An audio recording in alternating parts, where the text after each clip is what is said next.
Hey, this is Matt. Once again, welcome back to another review. There's another paid request, this time for my good friend Efree, who's very generous. Thank you so much, man. I really do appreciate it. My brother, one of my brothers from another mother's. Thank you for that. For anyone interested in requesting pretty much any type of video or topic, reaction, commentary, review, re-review, randomness, out of the blueness, whatever it may be, feel free to send it either directly to my PayPal or join my Patreon. Both links are down below in the info box. Now, he did send me an email mention about this film. Like, he had seen this film one night in Bangkok. He had wanted to know my opinion on it. And I know he really enjoyed it. He thought it was underrated. It did like a 5.19 to B. It stars Mark Dacascos. I'm a big fan of Mark Dacascos. Drive. I'm mad that I did a video about films in 1997. For some reason, I forgot about Drive. I don't know why. I think because I was just thinking of theatrical films, and that just, it's hard to remember everything. I was looking on Wikipedia at a list, and then when someone mentioned it, I'm like, oh, fuck, yeah, Drive would be one of my favorite films in 97. I love Drive. I looked at the Blu-ray over there with him and Kadeem Hardison. One of the best direct-to-video action films ever, in my opinion. And I even liked him in Kickboxer 5. I liked him in Crying Freeman. I'm Omega is an asylum film. I liked it because I liked Mark's performance, but also Mark gets to beat up zombies. There's even a scene he gets to beat them up with nunchucks. So I get some B-movie entertainment out of that. Here, I hate to say this, I was not a fan of the film. I understand the bad reviews. So we agree to disagree. Mark Dacascos is not bad, but this makes me more mad because he deserves a better movie than this. This performance deserves to be in a better movie. And maybe that's the way I'm looking at it. Mark Dacascos is trying to be like a low-budget version of Collateral with Tom Cruise and Jamie Foxx, but this time imagine if the hitman was a good guy, or more good, in this case. Because he does shoot a woman in the head, but granted there's other circumstances with that, because it was the mom of this other, but anyway. It was still like, ooh. But it starts like Collateral, where guy goes to an airport, gets off the plane, doesn't meet Jason Statham, like Tom Cruise did at Collateral. Although that would have been funny and random. He walks by, this Jason Statham, it's the transporter. He finds a ride, not a cab, but an Uber type. I forget which platform it is, but it's kind of like Uber, or maybe it is Uber, I can't remember. It's in Bangkok, like the title. I know, to all the jokes, one night in Bangkok, ba da da da na na. One night in Bangkok, I saw Mark Dacascos. He was trying to beat the shit out of me. He gets a ride with this lady, gives her some money. I'll give you $6,000 if you take me to these stops. Okay, she has a brother with MS. She wants to get out of this. She'll do it. And you come to find out, each stop he kills someone. You find out why he's doing it. It's revenge. So it's not just being a hitman. This is a revenge story. And Mark Dacascos has some good moments. Like when he's talking about why he's doing this, and there's tears in his eyes. And the third act, there's a bit where he just explodes in anger and telling the guy, come on out here, come on. That's not enough to save the film for me, because again, it just makes me go, why the fuck is this not in a better movie? With a better director. Because you get the guy who directed Ballistic, Ecks vs. Sever, Chaos. Now granted, he uses his full name. I forget, but it's Chaos. K-A-O-S. The same guy that directed Ballistic, Ecks vs. Sever. And sadly, I would probably rather watch that, because at least it has, action to just watch. Look at the pretty pictures, of action. Here, no, there's not much action. He did warn me about that. I'm like, okay, that's fine. But the rest of the acting sucks. Kane Kasugi is completely wasted.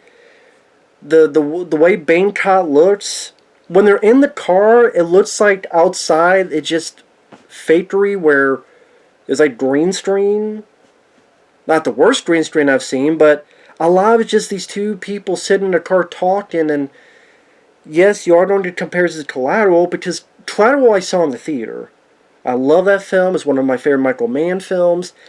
And you had two actors, Tom Cruise and Jamie Foxx, hooked into each other. And the dialogue, the way it's written, the way it's performed, made you hooked. As well as the way it looks and when the few bits of action happens. The dialogue I don't give a shit about, because I don't think it's that well written. The driver, I know my friend Efree didn't mind her. I thought she was fucking terrible. She hurt the film a lot. She is bland. She is emotionless. She is terrible. Maybe she doesn't have a great usage of the English language. Neither do I, but it's just flat. Lack of emotion. At times she feels like a robot. Hello there. Welcome over. Oh, my brother has MS, and I'm doing this, and I'm talking like this. I remember one time I was in a car accident, and the passengers had died. And then I'm talking like this. She has like the same sleepy expression, and flat tone, and to me she was terrible. The movie did get boring after a while, because it's either come to he kills someone, shot to the head, or he kills someone, and then you have this cop trying to get involved, and this weird bit that the cop's wife, who just had a baby and the baby's there, the cop's wife is having to help him and call and look up info. I'm like, does the guy not have any other people in the police force to help him? He literally has to get his wife, who's got a fucking baby right on top of her. And these two sucked ass at acting. The cop was he was sleepwalking, literally. He literally was like, I don't know what's going on. Vigilante justice is still murder. I'm talking to my wife. And then the wife, they got people that obviously have not done a lot of acting. They don't have a lot of experience, and it shows. And when you have Mark trying, when you wrap him around with all these people that suck, that hurts him. Because you wish this was a better director, like a Michael Mann type, and a better supporting cast. Because even Collateral, you had Mark Ruffalo, you had the people like the jazz singer, the musician that they talked to, and even the lady that played Jamie Foxx's mom, and you had the was it Jada Pinkett? God, it's been a while since I've seen it. The girl Jamie Foxx rescues. I should remember more of that, because I love the movie Collateral. I love it so much I can't remember the names. I've always been bad with names. But yeah, this cop and his cop's wife are lousy, tired, bored as fuck performances. They're out of I'd say a high school play, but that's demeaning to high schools. High is more like it. Just take the school out of it, just high. Maybe they're both on weed. They might as well. If you told me the cop and his wife were high on weed the entire production, I would buy it. I would buy it. Goes to a club, kills someone in the club, and I'm like, okay, now you are making it look like Collateral. Because A to B to C, even one in a club. And Mark, action-wise, is underused. This is Mark Dacascos. You don't really let him get to do what he can do. Even Tom Cruise, with the way he moved, that looked impressive in those short moments. Here, Maybe because chaos is direction, where at times he'll either put stupid fucking time 4 p.m., which got started in some of those Marvel movies. I think Captain America Civil War, or one of them did that for, they kept, movies do that, it's stupid. 4 p.m., I don't even know what fucking time it is. Dude, it doesn't pertain to the story. It really doesn't. Or you know what, you can easily just have Mark Dacascos ask, hey, what time it is? Oh, it's 4 p.m. Okay, thank you. Or random split screens. Like when Mark is going up the stairs, there's a split screen, then there's another split screen. And it's like, it's just him going upstairs. Over here, him going up the 3rd floor. This split screen, he's going up the 4th floor. Great. You let us know he went up more than one floor. I'm glad you put those split screen in there for no reason.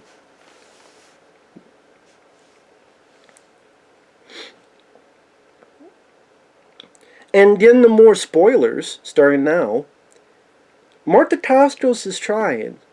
Because you find out that the revenge aspect, spoilers, is that his wife, no, not his wife, his daughter and granddaughter died in a car accident. The son-in-law was fucked within the judicial system. The person driving it was this person who Mark hired. So that was on purpose. He was going to kill her, but saw that she was remorseful about this, and so didn't. But he's going to kill the people that covered this up. Whether it be, I think, was the first one like a female lawyer that helped cover it up, or a dirty cop, or the guy who was driving the car, and then his father, and then his mother. I don't know if his mother deserved to be shot in the head. I mean, I guess if she went along with it. But I didn't even know if she knew about her or not. Does he have this whole scene where the mother's talking to the guy, what have you gotten us into? What have you gotten us mixed into? And if my son dies because of this, I'm like, did she know what had happened? Or did she not know what happened? But it doesn't matter because Mark shoots her in the head, so I'm like, well, if she didn't know what happened, she didn't really deserve to die. But I'm assuming she did know.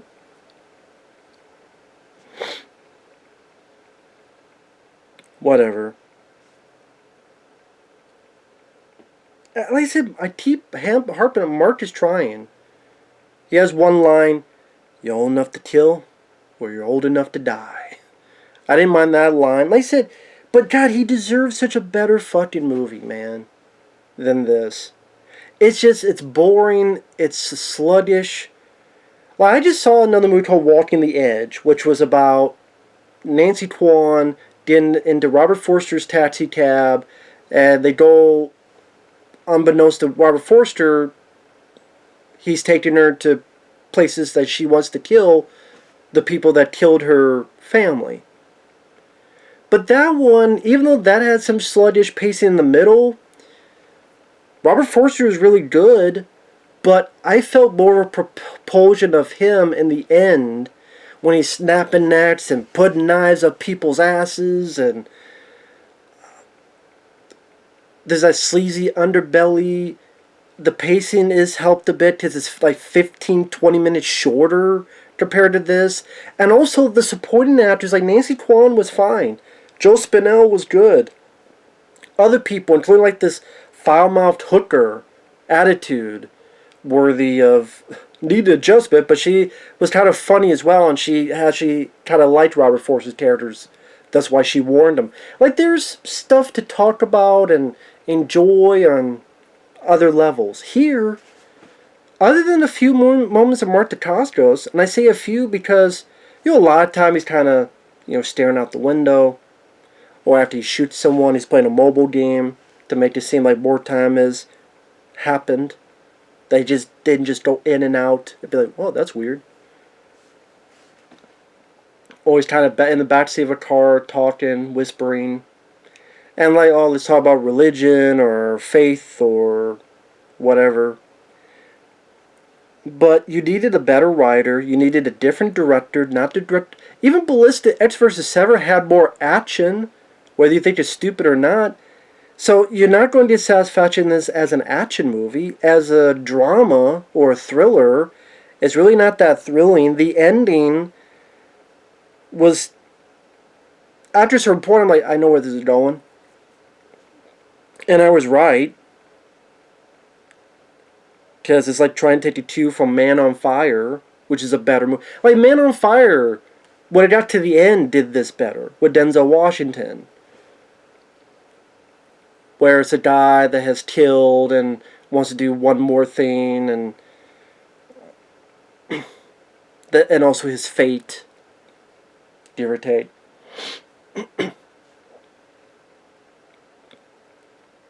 And you have awful supporting, like the cop and his wife and this lady driving the car. I thought they were fucking terrible. They were just bland and unemotional and flat and just weak. Like the cop being sleepy. Yeah, this is definitely not an office worker. Yeah. Did some Prozac. I don't fucking know.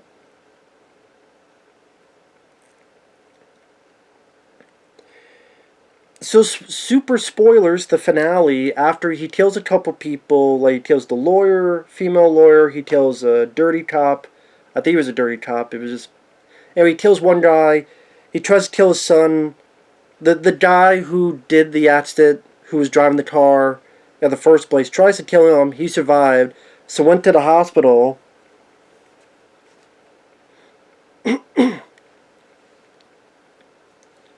Kills them. The guy who didn't die, and the father, and the mother.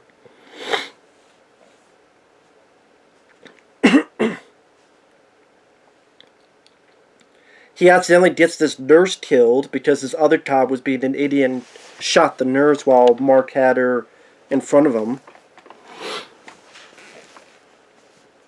Then you get to the finale where he does a little bit of gunplay, and there's this Kane Krasuti.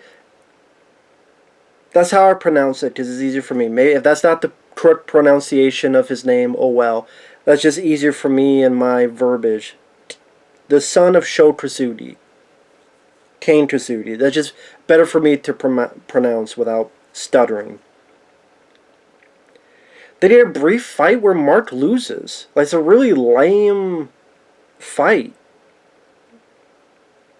Because Mark has already been shot. I'm like, as soon as he was shot, I'm like, yep, he's going to die.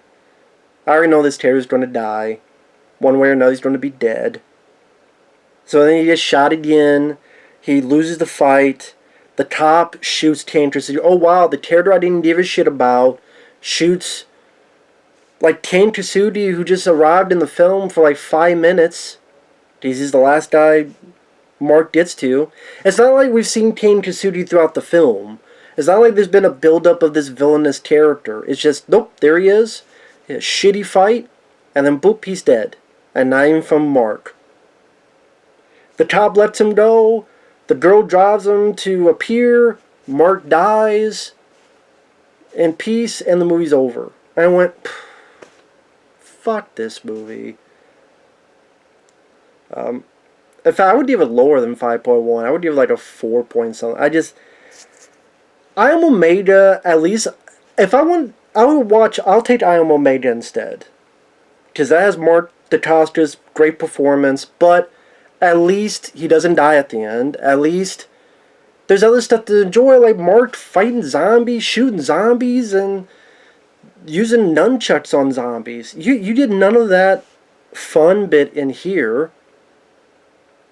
I get just as good of acting from Mark in that movie, and I'm like, I would just rather watch that movie than this. So I'll take I Am Omega. And when an asylum film is better than your movie, and believe me, I Am Omega has flaws, because it's an asylum film. But when an asylum film is more entertaining or more worthy than your movie, then I can't give it the pass. I'm sorry, I can't. I just see why people crapped on this. At the end, the visuals inside the car seem boring. The conversations are not that well written. Mark Dacascos is trying. He deserved a better fucking movie. But sadly, when you paired it with chaos, chaos is your career. Sadly. I mean, it's not the worst Mark Dacascos film, no. I mean, it's better than Showdown in Manila. Whatever the hell that movie is. It's better than that. But, yeah, I'll take Crying Freeman. I'll take, like I said, Drive. I'll take I'm a Major. I'll take others over this. Because you don't get the action satisfaction. The rest of the cast sucks. It feels too long. It feels like 15-20 minutes needs to be edited out of this. There's a lot more polish. You need better supporting actors. Or at least maybe more excitement. Just more, not such a cliche ending. That's kind of like ripping off Man on Fire. With Denzel. It just wasn't for me. Sorry, it just wasn't my cup of tea. But with that said, thanks for watching. Take care, and we'll see you guys later. Bye-bye.